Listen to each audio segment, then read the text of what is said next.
वालेकुम, मेरा नाम है जलील अहमद और आप देख रहे हैं मेरा चैनल मेरा वसीम। जैसे कि आप जानते हैं कि हमारा जो मेन मकसद है डॉक्टर महारंग बलोच साहबा को सपोर्ट करना और उनके बारे में बताना कि वो किस मकसद से निकली हैं और क्यों निकली हैं। मैं रियासत पाकिस्तान से और आप लोगों से ये रिक्वेस्ट करता हूँ कि आप लोग उनका साथ दें। वो हमारी माएँ बहनें और बेटियाँ हैं, वो बलोचों की नहीं हैं, सिर्फ अकेले बलोचों की माएँ बहनें और बेटियाँ नहीं हैं, वो हम सब की माँ बहनें और बेटियाँ हैं। वो एक ख़ास मकसद के तहत निकली हैं, वो पुरअमन तरीके से निकली हैं, वो ना कोई दहशत फैला रही हैं, ना कोई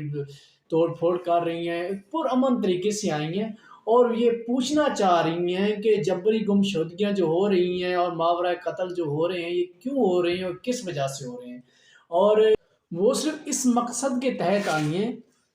कि जो जबरी गुमशुदगियाँ हुई हैं, इनको किसी को 2 साल हो गए, किसी को 4 साल हो गए, किसी को 8 साल हो गए, किसी को 10 साल हो गए, तो ये किस वजह से हुई हैं, क्यों हुई हैं, वो कहाँ हैं वो लोग? किसी की माँ के उसका वेट कर रही है 8 साल से 10 साल से, किसी की बहन उसका वेट कर रही है, किसी की मिसेज़ उसकी घरवाली उसका वेट कर रही है, उसके इंतज़ार में है,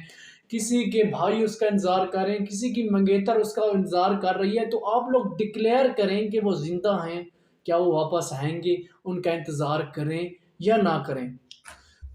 ये सिर्फ़ इसी मकसद के तहत आई हैं, जो लोग मर गए हैं, जिन लोगों को शहीद वो मार दिया गया है, जो भी दहशतगर्द समझ के या किसी पे आप वो बात क्लियर करें कि इन लोगों को मार दिया गया है और ये ज़िंदा नहीं है, इसका इंतज़ार ना किया जाए। वो सिर्फ़ इसी मकसद के तहत आई हैं, जो ये कुछ हो रहा है, वो क्लियर बात की जाए और किस मकसद वो हम में से यार एक हैं, वो हमारी माँ-बहनें हैं, वो उन लोगों की माँ-बहनें नहीं हैं, वो हमारी भी माँ-बहनें हैं, हमारी भी इज़्ज़त है, वो हम में से एक हैं। कौन-सा बॉर्डर क्रॉस करके आए हैं, अपने बलूचिस्तान से हैं, अपने पाकिस्तान से आए हैं। उन पर इतना तशद्दुद, इतना कुछ नहीं बनता। इन चीज़ों का हक ही नहीं बनता, उनको पुरअमन मुज़ाहरा उनको करने दें और वो जो मकसद के तहत आई हैं, वो एक रियासत का हक बनता है कि उनको जो चीज़ें उनमें आ रही, जो चीज़ें उनके डाउट में है, जो चीज़ें उनको जो मुश्किल आ रही है, उनको रियासत का हक बनता है उनका हल करके उनको दें। वो भी पुरअमन तरीके से कह रहे हैं यार, ये कोई बड़ा इश्यू नहीं है कि ये चीज़ें तोड़-फोड़ कर कुछ भी नहीं कर रहे हो, प्यार से कुछ चीज़ें पूछ रही हैं, वो प्यार से उनको रियासत का हक है उनको प्रोटेक्शन करना, उनकी हिफाज़त करना, ये रियासत का हक है और रियासत को करना चाहिए। उसी मकसद के तहत आई हैं, बस वो क्लियर करना चाह रही हैं कि जो लोग गिरफ्तार हुए हैं 10-10 साल से, उनका इंतज़ार करें या ना करें और क्यों हो रहा है ये सब, ये पूछने आई हैं और कुछ नहीं कर रहे वो लोग। और जो वो डॉक्टर साहिबा है, मैं उनकी बहुत रिस्पेक्ट करता हूँ और इतनी काबिल और इतनी नाडर और इतनी बहादुर लेडी है, हमारी आयरन लेडी है। और वो जो मैं उनका ये तरीका जब मैंने देखा, मैं इम्प्रेस हुआ उनसे कि किस तरह उन्होंने वो की और ये इस मौके पे वो लॉन्ग मार्च लेके आई हैं कि अब जो सियासतदान हैं, जो अपनी सियासत चमकाते हैं, जो भी हो गए सियासतदान सारे हो गए, हर मौके पे अब वो कशमो-मकश में हैं कि क्या करें, इनका साथ देते हैं तो हमें आगे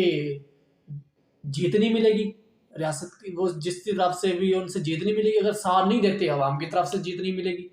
ये एक अजीब कशमकश हो गई कि वो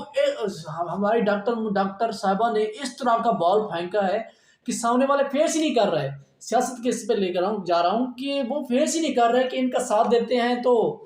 नहीं जीत पाएँगे उधर से, अगर साथ नहीं देते तो आवाम से नहीं जीत पाएँगे। वो तो कशमकश में और ये भी सुनने हैं कि बहुत सारा कोशिश की जा रही है उनसे डिस्कस करने की कि हुकूमत ने भी एक कमेटी बना दी, लेकिन उससे पूरे मुतालबात उनके नहीं माने जा रहे। और आज ये भी खबर सामने आई है कि हमारे जो हैं वकील शेर अफ़ज़ल मरवत साहब, वो भी उस डॉक्टर महारंग साहब से उन्होंने मुलाकात भी की है और उन्हें सारा उनसे वादा भी किया है कि हम पूरी कोशिश करेंगे आपको अपना हक दिलाने में, हम आपकी पिटीशन हाई कोर्ट में दिलाने की पूरी कोशिश करूँगा। और पूरी तरह उन्होंने इमरान खान साहब का भी पैगाम दिया है कि उन्होंने आपको सपोर्ट किया, उन्होंने कहा है कि हमें आप लोगों की मदद करनी चाहिए। ये हमारे शेर अफ़ज़ल साहब मरवत साहब के बयान थे और बाकी भी सियासी पार्टियाँ भी हैं, एमक्यूएम हो गए, वो भी इस जमात इस्लामी के लोग, वो भी इनसे आके मिल रहे हैं और मुलाकात कर रहे हैं, उनको सपोर्ट कर रहे हैं। और आप लोग भी इनसे इनकी सपोर्ट करें और इनकी हेल्प करें, वो उनका हक है, वो उनका जमहूरी हक है कि उनके जो मसले हैं, आप लोग रियासत का हक बनता है उनका मसले हल करें।